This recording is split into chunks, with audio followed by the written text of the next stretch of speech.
What up, everybody? This is your boy Rich back again for another discussion. Hey, the title of this is "No Country for Lazy Black Men." Um, and this one's tough because at the end of the day, I love black people.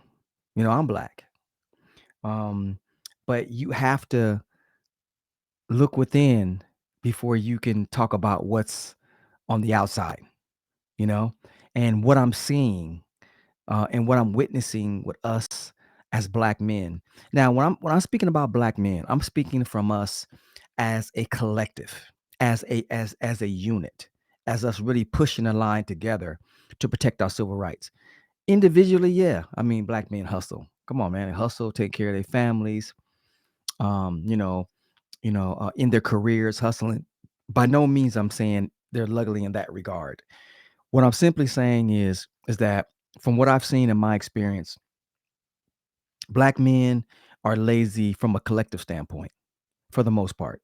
There are black men out there that are doing things, and there are black men out there that may have a group of men that are doing something, but it's not enough. Us as a collective unit are extremely lazy, uh, and when it comes to our communities and politics as a whole. So here's what I'm referring to. When you talk about politics, um, and you talk about and you're listening to what black men, because most of us vote Democrat, right? And you got the conservatives, the black conservatives, and I'm gonna talk about them in a minute. But from the Democratic Party, for the most part, the sentiment is either the Democrats don't do nothing, or they've or they're taking advantage of our vote. That's pretty much the sentiment you hear from black folks, from black men. And look, there's an argument for that. Don't get me wrong. I'm out here to absolve Democrats um, from they need to do more. We also hear that the Democrats are doing nothing for black people, which is totally not true. But some people say that. And from my own experience and what I've seen, just being involved, and I had just got back from Sacramento, and I was up at the state capitol, and I was going to the state assembly's members' doors. I was going to our senators' door, knocking on their door, and wanting to speak to them. Of course, at the time I went up there, they were in session, so I didn't get a chance to talk to anybody. But I got a chance to talk to their assistants.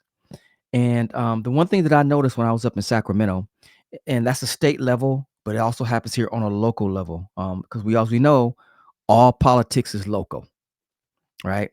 It's down ballot is what really impacts your community. Your mayor, your city councilman, your county supervisor. Those are the first lines of public officials that deeply impact the look and feel of your city. But it was good to start the state. And the reason why the state was important is because California now is in a $50 billion deficit. And the governor of course, is looking to cut programs. So, of course, if you're involved in the political process, you're going to know, hey, what programs are you going to cut and why? What programs you going to keep and why? Because that money is funneled down from the state to our cities. And anytime there's a deficit, the state would come to your city and say, hey, give me my money back. We need it. So your city councilman and your mayors has to fight for that money, and they have to be to have a good reason to be able to keep that money for them to go get money from some other city, right? So my point for saying that is when I was up there at the Capitol, I saw a whole lot of somebody, but what I didn't see is black men. I saw Asian men. I saw Asian men and women. Definitely saw white people up there. We saw lobbyists. Um, Asian people were up there. Latino people up there. All knocking on their state assembly members' door, asking them, "We want this done. We want to get this done. If you don't, we're gonna vote your behind out." And I saw black women up there. There were a lot of black women up there pushing for policy, pushing for things that affect the black community. But where were the men at for the most part? Were there black men up there? I'm sure doing something. For the most part, we weren't. And you look at the sentiment, getting back to what Democrats do or don't. The general sentiment is, well, black men, the politicians ain't doing nothing. They don't do nothing for black people. So we got to challenge each other, and we got to do better. We got to do better. You know, when I hear black men say that, and 99% of the black men who say that type of stuff, the politicians ain't doing nothing in our community. Them Negroes ain't doing nothing. So I want to challenge, because somebody challenged me.